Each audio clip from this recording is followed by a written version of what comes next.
Everyone in the family can see the countdown above Eli Nash, my brother, so we all know he dies the day he turns 16 years old.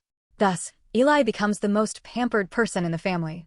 He gets all the good food, the latest limited edition sneakers, and even the bedtime stories from mom and dad. I feel very bad for him, yet I am jealous of all the love he receives. I finally make it to the eve of his 16th birthday. But mom and dad fear that I will cause trouble, so they lock me in a storage room while I am suffering from a high fever. I panic as I bang on the door. Please let me out, Mom. I'm running a fever and my head hurts so badly.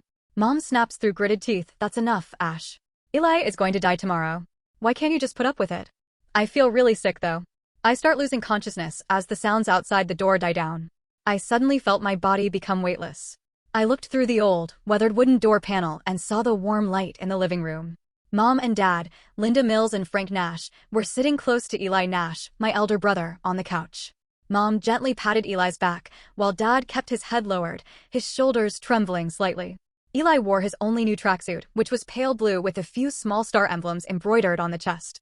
He looked exceptionally pale under the light, his lips almost entirely devoid of color. He asked softly, his voice thick with a nasal tone, "Is Ash really fine, Mom and Dad?" I heard him crying out that his head was hurting. "You should just leave him be," Dad said. Mom agreed with Dad's sentiment. She reached out to tenderly caress Eli's cheek, tucking away the loose strands of hair from his forehead. "Your father is right, Eli. He clearly doesn't have a fever. He's just pretending to be sick to gain sympathy. You have only one day left until you." Mom stopped mid-sentence, choking back a sob as her eyes welled up with tears. "You should just look forward to your birthday tomorrow with peace of mind. Don't let him ruin your mood." Eli pursed his lips and remained silent, though his brows furrowed deeper. I knew he had always felt guilty toward me. After all, for as long as I could remember, all of the family's affection had been poured into him. I had to stare longingly just to get a bite of bread pudding, let alone new sneakers or a new basketball. Eli, however, would always secretly slip his snacks to me, swap the large sneakers Mom and Dad bought him for a smaller size for me to wear, and always be the first to stand up and protect me whenever Mom and Dad scolded me. He always said, "I'm sorry, Ash. It's all because of me that you've been mistreated." Mom and Dad didn't see it that way, though. Mom sighed, looking at Eli with a gaze full of tenderness and sorrow. "You ought to stop defending him, Eli.